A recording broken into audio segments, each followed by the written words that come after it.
There is a yearling currently in full work here at Tulloch Lodge that you should strongly be considering, and that is our Tagaloa talented filly.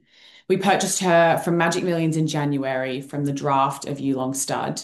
She's currently having her second preparation here, and she has really stamped herself as one of our most promising yearlings. From day one, she has impressed us. She is the ultimate professional. She knows exactly what she's being asked to do. She's developed into a big, strong filly, and we're excited about her future prospects. Hey, you saw this filly at Yearling Stud in Victoria prior to her selling in January. What did you love most about her? Here I am in front of the Golden Slipper winning trifecta. Ha ha, the most beautiful filly. She won the Golden Slipper. This Golden Slipper. This is a few years old, and the new one looks different.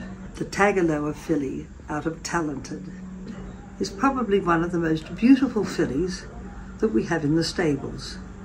And when I first saw her at the farm, and then again many times at Magic Millions, I knew she was a star. That's exactly how it was with this filly. That colt and that colt. So just take a share, be involved. She's very special, she's very lyrical, she's got the most lovely attitude, and most of all, there's plenty of her. Adrian, can you talk us through her preparation to date and where you see her placed over the next 6 months? I'm very pleased with the Tagaloa talented filly, the way she's progressed throughout this preparation. She's a very professional filly, so delighted with what we're seeing in these initial stages. Obviously still very early days, but those natural ones do tend to put their hands up at this time of the year and at this part of their preparation, which I feel she's certainly doing. She's got a great mindset, great constitution. I think it's going to allow her to go all the way through this preparation. Timing wise, that's what we've set her for those initial trials and 2-year-old races. Being by Tagaloa, she's, I think, thrown a lot to her dam side out of a Schnitzel mare. I think that's where we're seeing a lot of the precociousness come from, because she's a beautiful physical style of filly. She's got plenty of size and strength about her, and plenty of substance that will well and truly see out this campaign. Some nice scope to keep improving for us, and I must say been impressed with what we've seen from the Tagaloas in their first seasons and preparations. A stallion that we were willing to support going into this season and into the yearling sales, and we struck very early with her in the sales itself. Delighted we did, because we were strong on her. We backed our belief on type, and she always had a nice page to fall back on. But I think we're starting to see all that fall into place now with the physical traits that we saw at the yearling sales. She's really got that maturity at this point. So try and jump her out in a couple of weeks' time, and we'll progress through to the official 2-year-old trials with her.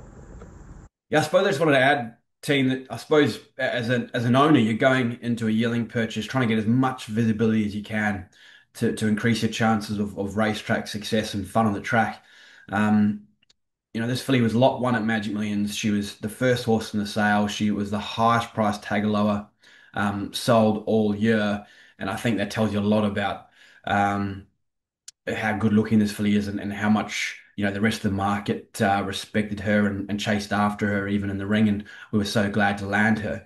But this filly's pedigree's really evolved since we've purchased her, and you can have a lot more confidence around her genetic material now. Of course, Tagaloa made such a great start, 4 stakes horses from only just his first 22-year-old runners, and then her half sisters and half brothers have come out since too. So when we purchased this filly, her dad Talented had not had a runner. Now she's had a 3-year-old come out who's been Metro placed in the Sydney, won Metro class in Brisbane, then ran 4th in the Gold Coast Skinnies and the Fred Best Classic over the Winter Carnival. Handful of starts, looks very talented. And then her 2-year-old half brothers come out for the Moody Stable in Melbourne. Had a handful of starts again, I think 2 or 3 starts, and has placed in all those starts, and ran really close up in that rich 2-year-old Super Vobis Gold Rush race as well. So obviously the 2-year-old has a lot of talent too. So the mare's now 2 for 2 on talented horses. Her name's Talented, of course. And yeah, I was speaking to her during the day. This filly reminds me so much of Sweet Idea at the same time. Sweet Idea was the highest priced schnitzel of her time. It was before schnitzel had really got going. and we were able to buy her at Magic Millions. Beautiful type, and as we've seen, since then, since was come out to be what he was, Sweet Idea's come out to be what she was, and her mother's been a really top producer. So yeah, this filly's got that real Sweet Idea feel about her. Love what she's been doing inside the stable, and looks like she'll be an early runner for those owners who choose to jump in now and get involved in this recent filly. Tagaloa Talented represents a wonderful opportunity for you to race a filly in your silks pre-Christmas. Shares are available. If you'd like to discuss further with the team, please get in touch.